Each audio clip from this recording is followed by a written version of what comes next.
Boa tarde a todos. Me chamo Beatriz, estou aqui com a minha colega de turma, Raquel. Nós somos do terceiro período de Artes Cênicas, aqui da instituição Celso Lisboa.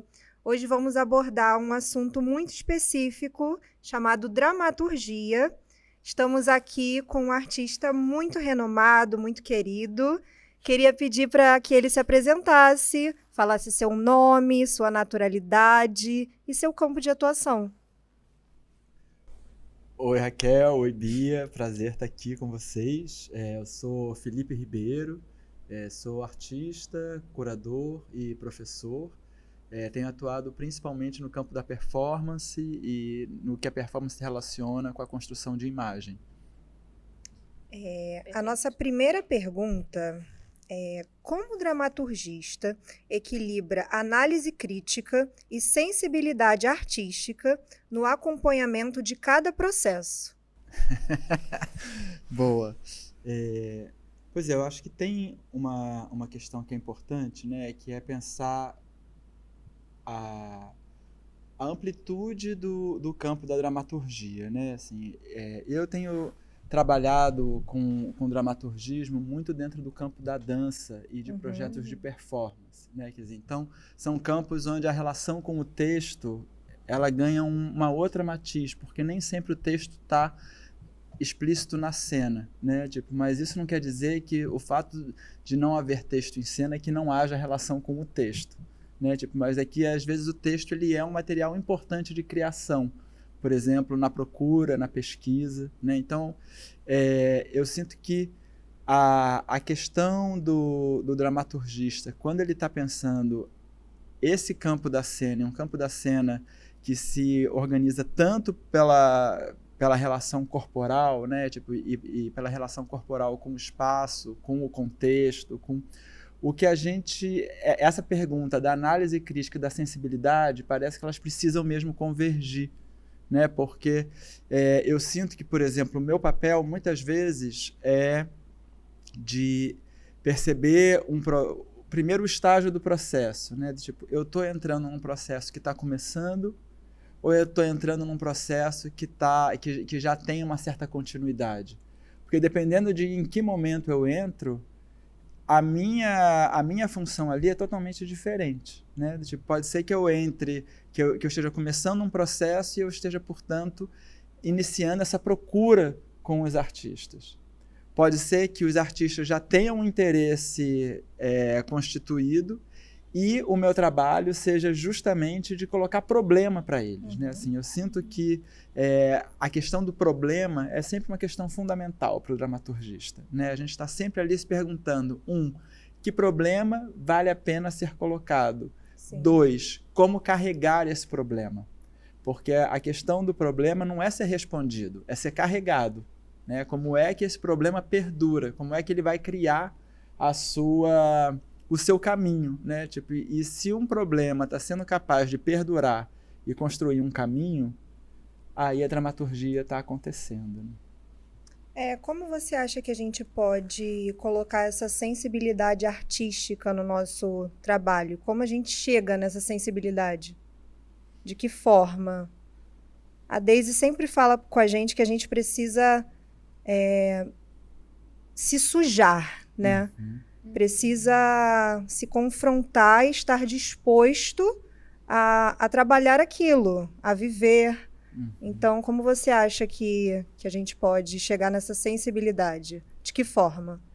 Eu acho que se a gente fosse pensar um sentido para a sensibilidade, o primeiro sentido que me vem à cabeça é abertura de escuta. Sim. Né? Eu acho que se você abre a escuta, né, e aí a gente está pensando em escuta nesse sentido bem ampliado, né? Quer dizer, a escuta com o contexto, a escuta com o seu propósito, a escuta com o que você diz, né? Eu fico sempre repetindo isso, que assim, a gente tem que ouvir mais o que os artistas dizem, né? Tipo, e a gente, como artista, tem que se ouvir mais, né? Outro dia eu estava conversando com um artista e que ele falou, às vezes eu tenho medo de repetir aquilo que eu sou muito crítico sobre.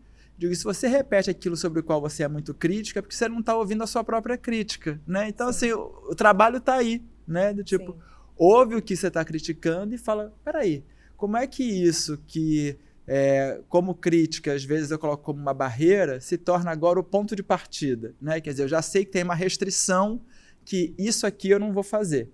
Então, se isso daqui eu não vou fazer, se nessa armadilha eu não vou cair, o que é que eu faço? Né? Quer dizer, isso é uma escuta, né? Você escutar o que você mesmo está colocando que a sua obra né? Qual é a base da sua obra, né? Acho que tem uma coisa da escuta com o contexto também, né? Assim, de você estar se perguntando, por exemplo, né? Acho que de dentro da dança tem uma questão na dramaturgia que fica sempre, para mim, me cozinhando, que é como é que esse trabalho tensiona o meu entendimento de dança. Sim. Né? Então, assim, isso é uma escuta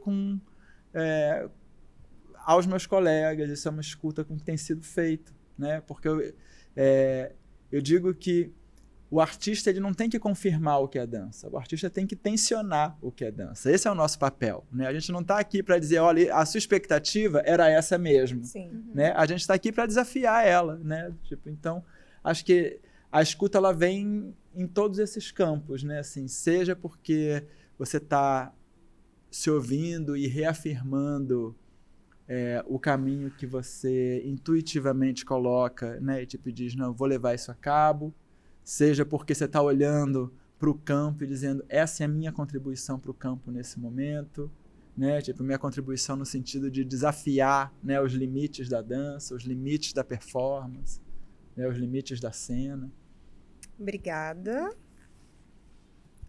Oh my gosh. Eu queria saber se existe algo que você evita, se recusa a fazer como um dramaturgista. Tem algo que você olha e fala, não vai dar, isso daqui impossibilita totalmente.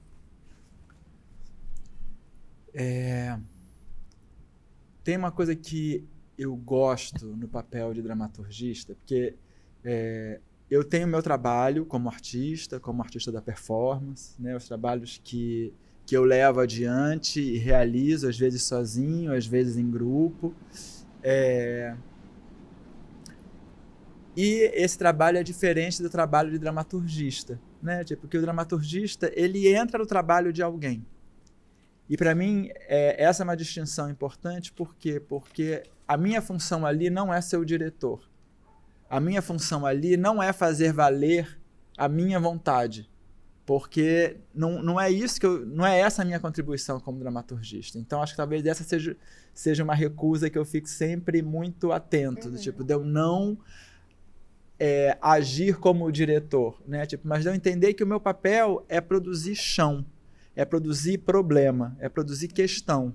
E aí o diretor vai entender, ou a diretora, né? Tipo, como é que esse problema vai ser carregado, né? Tipo, como é que esse problema vai ser encaminhado, né? O que eles fazem com isso, né? Mas acho que esse é o meu papel, né? Assim, é um papel quase oracular mesmo, sabe? Assim, de colocar um problema ali, do tipo, e às vezes entender que as contribuições elas variam. Tipo, às vezes tem uma confabulação ali que está muito certeira. Né? E eu falo, se está muito certeira, se está cheia de certeza, não tem mais pergunta. Então, meu papel é o quê? É ir ali estremecer o chão. Né? Tipo, é construir uma estabilidade. Aí, às vezes, a instabilidade fica tão grande que você não consegue mais ver os problemas que interessam, porque qualquer coisa que vem parece que você se eriça, sabe? Assim, você fica com uma alergia a qualquer problema, então tudo é de uma enormidade. E aí o meu papel é o quê? Acalma, aqui, vamos entender qual é a base, né? Tipo, como é que a gente produz uma segurança e uma sustentação para que a pergunta que vale a pena seja encaminhada, né? Então, acho que esse é o papel que o dramaturgista faz, né? Assim, de estar entendendo como é que a gente media essa construção de problema, né? E aí, acho que encontrar esse limite e não passar para uma dimensão autoral é muito especial, é uma recusa importante. Né? Você falou sobre problema. E me veio uma dúvida. A gente teve uma aula só sobre isso, sobre dramaturgia e tudo mais. E eu queria entender, no seu ponto de vista, como é a errância para você, sabe, nesse quesito. Porque a gente muitas vezes vê o erro como algo assim, totalmente estrondoso, uma tempestade, e às vezes não é isso. Então eu queria ver com você, o que você pensa sobre isso? O que você acha que traz, assim, se tem alguma... A importância da errância como dramaturgista? Enfim. Acho que a errância é fundamental para a gente elaborar o nosso sentido de escuta, né? A errância e a escuta, elas andam juntas, né? Porque você pode produzir uma errância e ficar totalmente à deriva, né? E sem necessariamente construir fazer dessa errância uma experiência, ou você pode genuinamente fazer dessa errância uma experiência porque ela foi a forma que você teve de abrir a sua escuta para o seu entorno, né? Então, assim, eu acho que a errância, ela como um mecanismo, ela é super importante, mas ela requer bastante de quem está nesse processo de errância, né? Porque ela requer um estado de atenção, né? Ela requer um estado de prontidão, né? Ela requer um estado de percepção do seu entorno, né? Então, nesse sentido, ela é fundamental. E acho que, nesse sentido, a errância ela passa até mesmo ao largo do erro, né? Ela coloca uma outra dimensão para a ideia de erro, porque não é uma questão sobre erro, né? Tem um poeta que eu gosto muito, que é o Francisco Malman, que faz um trabalho junto do Miro Spinelli, e eles têm uma frase que eles dizem o seguinte: esse é um trabalho experimental e por isso não pode falhar.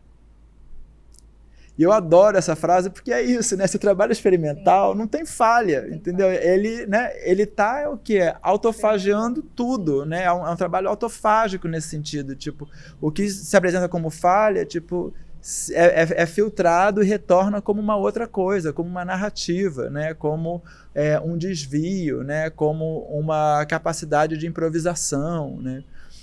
E acho muito interessante que às vezes você vai ver um trabalho que o trabalho está todo certinho, ele, né, tipo, respondeu a todas as suas expectativas. Você vê o trabalho, você abre seu sorriso, você acha ele interessante, você dorme no dia seguinte, não restou nada em você. Agora, se o trabalho ele produz ali, né, uma tensão, ele produz um estranhamento, de alguma maneira esse estranhamento ele volta contigo. Você acorda no dia seguinte e fala: e aquele troço de ontem, né? O que era aquilo ali? Né? E às vezes você sai de uma peça sem nem conseguir dar conta do que foi aquela experiência, né? Tipo, mas aquela experiência ela perdura contigo. E aí no dia seguinte você está no café da manhã conversando, você sai da peça, você vai tomar uma cervejinha ali no bar na sequência, tipo, começa a conversar e aí você abre a coisa, né? Quer dizer, por quê? Porque a peça te fez carregar o problema, né? Então acho que eu fico voltando muito para essa ideia do problema e de carregar o problema, porque para mim, assim, essa é uma questão, assim, fundamental, né, quando a gente está pensando em dramaturgia, né? Assim, como é que a gente materializa as nossas perguntas, né? Tipo, como é que a gente constrói as nossas perguntas de uma maneira consistente o suficiente que vale a pena a gente compartilhar, né? Bom, falando agora um pouquinho sobre performance e dramaturgia, eu vi que você fez um livro chamado Ruminações, a arte da performance entre o prazer e a resistência. Eu tenho uma pergunta sobre o livro. Como você relaciona o ato da performance entre prazer e resistência e de que forma a dramaturgia contribui para potencializar essas experiências no corpo e na cena? Tá. Quando eu fiz esse livro, eu estava, por um lado, claro, interessado nas questões que de alguma maneira estão me fazendo estar em cena, estão me fazendo propor, né, trabalhos, mas ao mesmo tempo eu entendia que era importante de conversar com os meus, né, de conversar com trabalhos e com artistas que tornam possível a continuidade do meu trabalho, né, porque a gente nunca está sozinho, né, assim, eu gosto sempre de pensar que mesmo num trabalho solitário como o da escrita, a gente está sempre ouvindo vozes, né? A gente está sempre conversando com quem não está aqui, né? São os autores que a gente não conhece, mas leu sobre, são os trabalhos que você viu, os trabalhos que você não viu, mas gostaria de ter visto, né? Então você está sempre convocando uma enormidade de pessoas e de trabalhos para perto de você.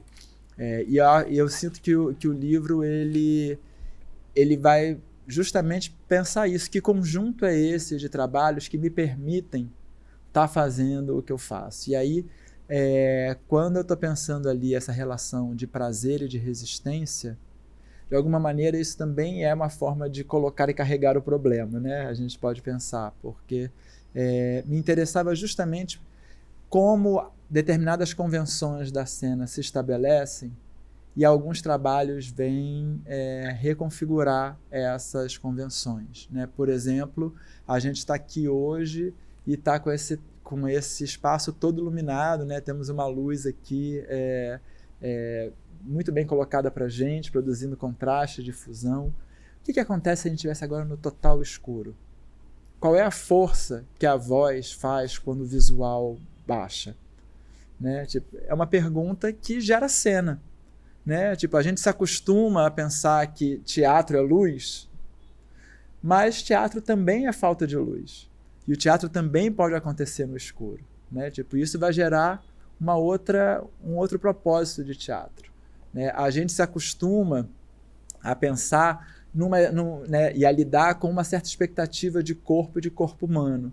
O que acontece se quando o corpo justamente, né, quando corpos e artistas, né, com seus corpos, desafiam uma ideia de um corpo liderado por um processo mental e se volta para uma construção num instinto animal, né, como é o caso de Macaquinhos, por exemplo, um dos trabalhos que eu vou pensar.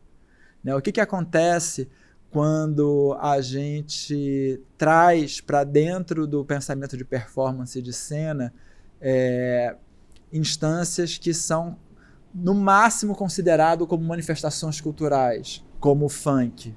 Né? Tipo, o que a presença feminina no funk nos faz perceber sobre cena? É uma das perguntas que eu me faço no livro. Né? Quer dizer, então, são todas questões que cada qual à sua maneira está lidando com que materiais estão formando a cena e como é que a gente pressupõe convenções para esses materiais, mas o papel da dramaturgia vai ser justamente desafiar essas convenções. Né? Acho que é nesse sentido que você tem um prazer que surge, que já não é mais esse prazer num âmbito de uma confirmação de uma expectativa, né? Mas que vem justamente ao resistir confirmar essa expectativa. Eu tenho outra pergunta também. Além de dramaturgista e professor, você também é artista. Como você entende que funciona esse trânsito entre a produção artística, a prática pedagógica e o processo de acompanhamento e escuta para a criação da obra de um terceiro? Uhum. Acho que a palavra da escuta vem aí de novo muito bem em pauta, né? E acho que é sempre uma questão de como é que você está construindo, pensando principalmente a dramaturgia e a pedagogia, né? Acho que tem uma questão que é sempre como é que você está construindo as devoluções. Né? Assim, é um dos trabalhos. Eu digo que tem duas coisas que eu cada vez gosto mais de fazer, que é orientar e ver ensaio. Às vezes eu falo assim, não preciso nem ver a estreia, eu gosto de ver um ensaio. Por quê? Porque o ensaio, a coisa tá ali acontecendo, o problema tá, né, tipo, em total ebulição, ele nem se fez por completo ainda, né, tipo, então ali tem muito espaço para conversa, ali tem muito espaço para o que pode acontecer, né, assim, e eu fico falando isso porque cada vez mais eu fico pensando sobre esse aspecto vivo que compõe a cena, né? Tipo, que faz da cena, por exemplo, uma grande diferença entre a cena e o cinema, né? Entre a cena e as plataformas digitais, né? Porque o fato de a repetição se dar toda noite com essa dimensão entre a repetição e o espontâneo, né? A repetição e o acaso, eu acho que é um material muito vivo, né? Por quê? Porque a gente, sei lá, mesmo na repetição a gente diz que um trabalho vai azeitando, né? Porque ele vai ganhando uma outra dinâmica. E às vezes essa dinâmica, ela muda mesmo o trabalho, né? E o trabalho pode mudar mesmo porque essa dinâmica, ela abre outros problemas, né? Então, eu sinto que ficar com essa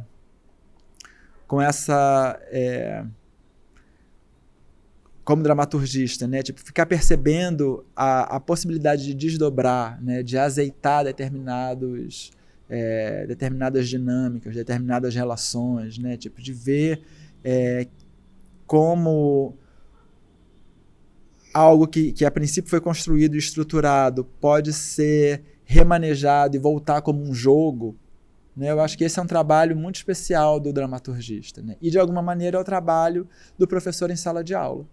Né, do tipo que tá ali o quê? Trabalhando conceitos, trabalhando pensamentos, trabalhando saberes e, ao mesmo tempo, reconfigurando esses saberes pelo vocabulário do aluno, né, pelo vocabulário da estudante. Né? Quer dizer, como é que você percebe isso? A partir da sua percepção, como é que a gente estranha esse texto? Né? Tipo, como é que esse texto devolveria para você essa percepção?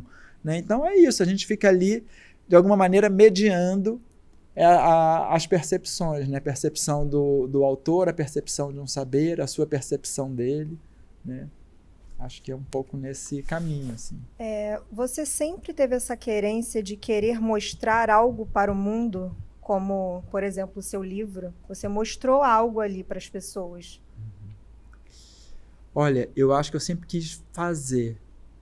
Né? Eu não sei nem se eu quero mostrar, assim, é claro, né? A gente está falando de cena, a cena ela está pressupondo uma recepção do público, mas eu sinto que tem coisas que a gente tem que fazer, sabe? Porque a gente recebe um chamado para fazer, né? Então não é muito sobre o querer mostrar, é que mostrar faz parte desse fazer, sabe? E acho que é isso, acho que tem uns chamados mesmo, tem perguntas que a gente se faz e que você olha e se diz, o melhor lugar para endereçar essa pergunta é a cena, é a rua, sei lá, um outro espaço, é o livro, né? É a conversa. Né? Então, é um festival, né? É fazer um festival e convidar um bando de gente para estar junto. Né? Então, assim, acho que são... acho que as perguntas elas também mobilizam qual é o caminho que a gente escolhe, né? E a percepção das demandas também, né? Assim. Obrigada. Você falou de festival. Você é organizador do Festival Atos de Fala desde 2011. E o Festival Atos de Fala, ele trabalha com o formato de palestra-performance. Então, eu queria saber o que te atrai nesse cruzamento entre discurso e ação. Massa. E isso eu acho que é uma coisa interessante, né? A gente está falando dessa interligação, né? Entre diferentes funções, assim, sei lá, trabalho de professor, de artista, e o trabalho de curador vem muito se juntando a esse triângulo, né? Porque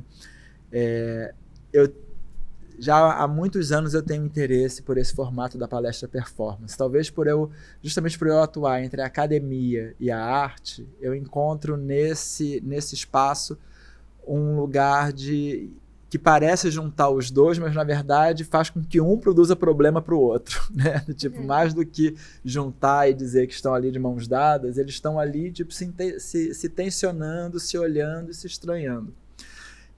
E aí, de dentro disso, eu trabalhava durante um curto período, eu trabalhei com uma coreógrafa, que era a Denise Stutz, e a gente fez um trabalho junto, e era um trabalho muito assim, que eu tenho muito apreço pelo trabalho, chamava Justo Uma Imagem, e que a gente lia umas cartas em cena um para o outro, e a partir da carta, tipo, danças aconteciam, ou relações com a imagem, relação com objetos. Era um trabalho que ele ia ali em diferentes caminhos. E aconteceu algumas vezes da gente mostrar esse trabalho em festivais de dança e as pessoas voltarem para a gente muito emocionadas, dizendo: nossa, o trabalho é tão bonito, mas tem pouca dança, né? E eu acho muito engraçado esse lugar em que, assim, que a dança falta, né? Do tipo, porque ela pressupõe um ideário cinético da dança, né? Que parece que a dança tem que estar se agitando o tempo todo para ser dança, né? Tipo, que quando a dança para e fala, né? Quando o gesto ele vem informado com a boca, né? Tipo, quando né, eu dizia muito isso para Denise, é incrível, parece que para você mover o seu corpo você precisa falar, né? Como se tivessem duas camadas que tivessem ali se sustentando uma a outra, né?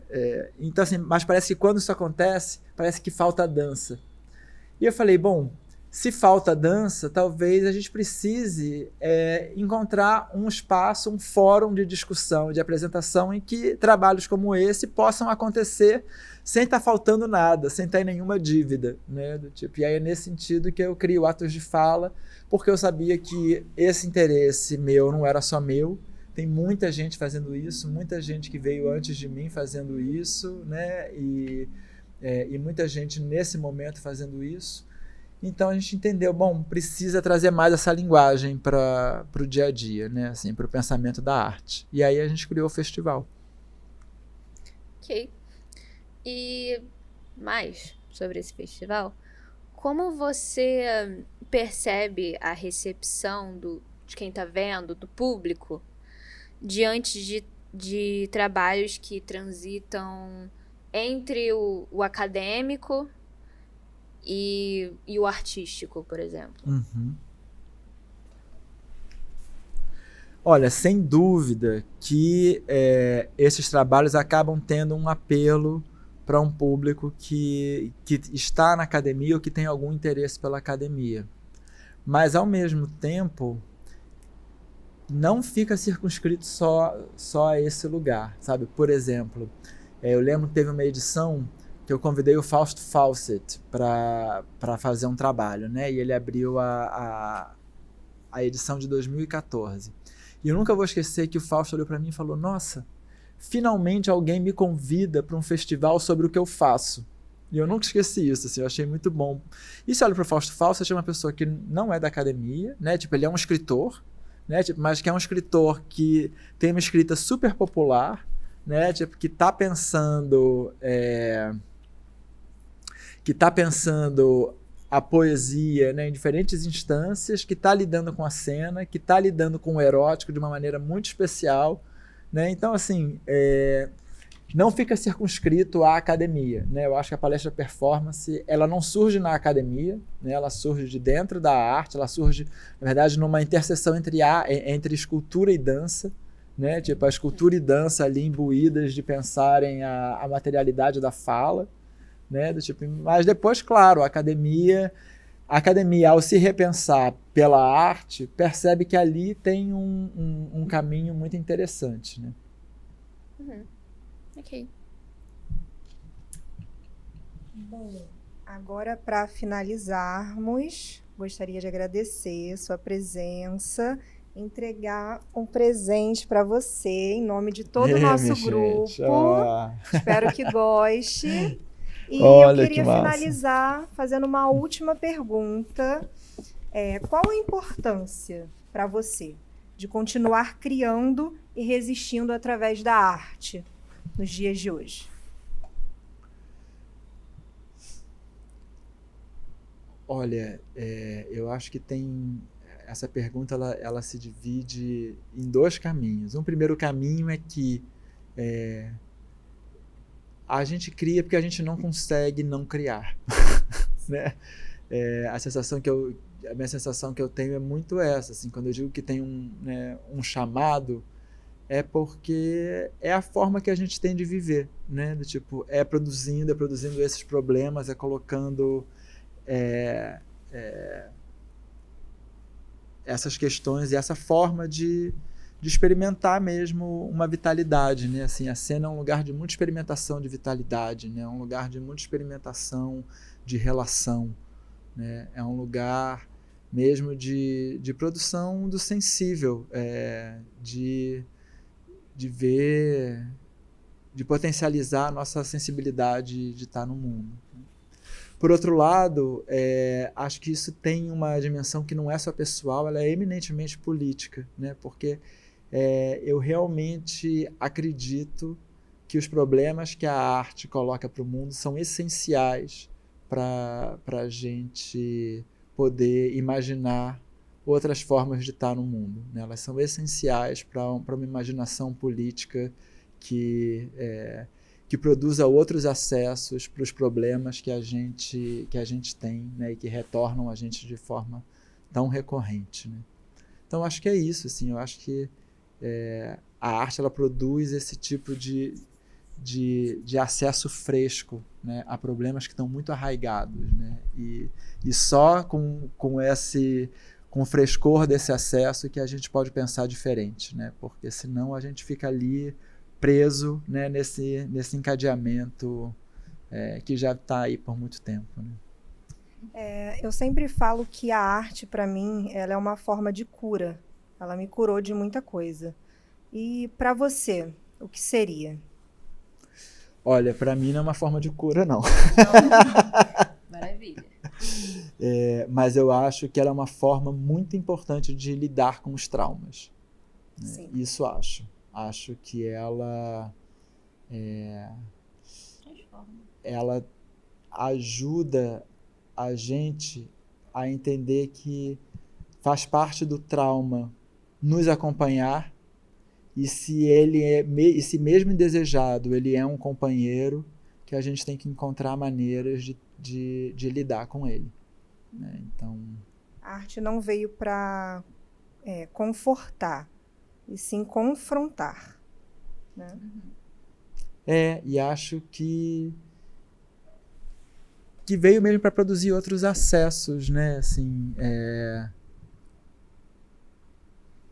quando, né? Acho que ela não é. Acho que ela é conforto, acho que ela é confronto, acho que ela não é só conforto, acho que ela não é só confronto. Sim. Né? Mas acho que ela produz outros acessos, acho que ela faz a gente imaginar o que sem ela não seria possível. Né? Então foi isso. Muito obrigada por ter vindo. A sua participação, você é um querido. E muito obrigada por terem visto até aqui. E até a próxima.